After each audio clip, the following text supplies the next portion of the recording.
नीलकण्ठवाहनं द्विषड्भुजं किरीटिनं लोलरत्नकुण्डलप्रभाभिरामषण्मुखं शूलशक्तिदण्डकुक्कुटाक्षमालिकाधरं बालमेश्वरं कुमारशैलवासिनं भजे।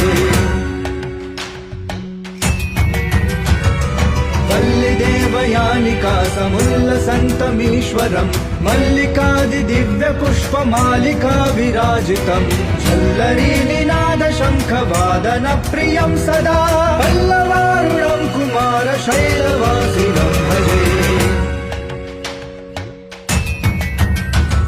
षडाननं कुङ्कुमरक्तवर्णं महामतिं दिव्यमयूरवाहनम् रुद्रस्य सूनुं सुरसैन्यनाथं गुहं सदा शरणमहम्।